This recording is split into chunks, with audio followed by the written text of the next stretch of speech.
Hey guys, welcome back. I finally figured out my fitment issue between the brake booster and those coil covers that I'm installing over the ignition coils on top of the valve covers. Now, I've already put an offset brake booster bracket on the vehicle that didn't give me enough clearance. What I ended up doing is I pulled the valve cover off, I took it over to my mill, and I machined off about 3/8 of an inch off the mounting bosses on the aluminum valve cover. And this was all so I could reduce the install height of those ignition coils. Now, I have the coil cover on right now so you can't really see it, but the metal bracket that the coils are mounted to is extended off of the valve cover right there. I machined that little metal boss and all the other ones down the same distance, about 3/8 of an inch, and that reduced the overall height. Now, I still have a slight air gap between the coil and the valve cover, about 1/4 inch, so I won't have any weird rattles. I'll still have room for air to get around the coil and dissipate heat. And if you can barely see there, I have about 1/4 inch of room here. I actually have spacers on my bolts and nothing's loose. So once I machine those spacers down a little bit, because I have a little extra clearance above the coil, then I'll gain even more room. And then on my brake booster bracket right here, I reamed out these holes a little bit. I offset these back ones on the outside here so I can move the bracket to the right. On this side, I moved the hole to the right a little bit so I can move the booster off to the right of the bracket. And then I also moved the hole up a little bit here and down a little bit over there. That allowed me to move the whole thing up about 1/8 of an inch or 1/4 inch, which gave me additional clearance. Now that all of that stuff is done, I should be good to go here. I've got pretty sturdy mounts on the engine, so I don't think the engine torque is going to allow this to hit the valve cover or the coil cover into the booster. I've been waiting to work on the brake lines because I wasn't sure what the final position of my brake booster was going to be, but I need to run 2 lines out of the front of this proportioning valve block or combination block.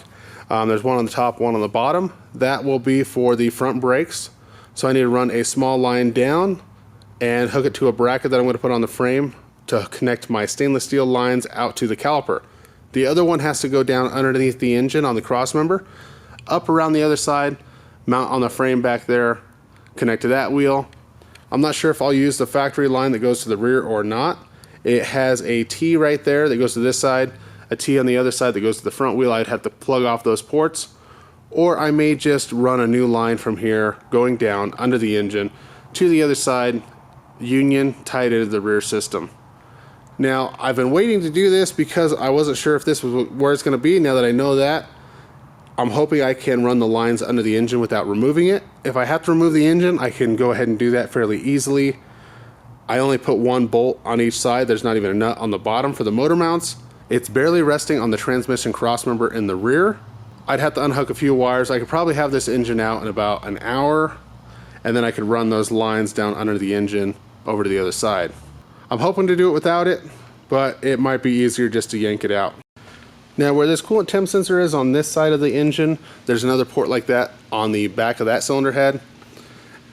I have to thread this little guy in there, and that will allow me to run the temperature gauge on the factory instrument panel. I still got to do that, hook up the wire. I got a few loose wires back here I need to hook up, finish tying up the factory harness, the original harness there, and then that'll be good to go. I've already got the oil pressure gauge hooked up. I ended up having to take the original LS one out, and I put the adapter in with a original style oil pressure switch. And that right there, you know, a few bucks for the adapter, a few bucks for the new switch, and everything should work fine.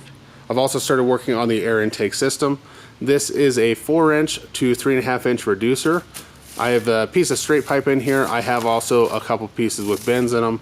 I'm gonna have to shorten it quite a bit. I'm planning on running an air filter down in here with a coupler for the mass airflow, and then a short piece of this pipe. I've also got to get a mounting bracket for the PCM. Haven't done anything with that yet. We got to swap the gearbox for a power steering unit. I'm probably gonna have to shorten the power steering shaft. We can get the pump hooked up to that. Change some of the tie rods, and then we will be just about done. I think I got most of the cooling system figured out, all of my hoses where they need to be. I still need to get an overflow bottle that's going to come off of here. Plan on mounting it over in this area if I can. If I have enough clearance, that's where it'll go. If not, then I'll have to probably mount it on the firewall somewhere, or potentially run a hose around over here onto this side of the radiator because I have a little more room over here. We've also got the transmission cooler lines hooked up to the radiator. They are going along the engine block behind the manifold. I still need to tie them up at the back of the manifold so they don't come down and touch it and melt, but that's not a big deal. The vehicle already starts and runs. Got the engine security stuff turned off. Oh, I also need a throttle cable. So throttle cable here, I don't really like the bracket. This doesn't line up. This is like 3/8 of an inch off to the side, so the cable pulls at an angle. I may have to modify this bracket. So it's kind of a pain in the ass whenever you have all these parts that you've just bought and nothing fits. This intake system with the throttle body came with this bracket and a throttle cable. Why doesn't it all line up? It doesn't make sense to me. Cable's gonna come around. I need to figure out my brake pedal so I can knock a hole in the firewall back here for that, and then I can run the throttle cable in there to that throttle pedal. I've got a couple of boots here that I need to find one of them that'll fit into the firewall to seal up the hole from where the brake rod goes through into this bracket.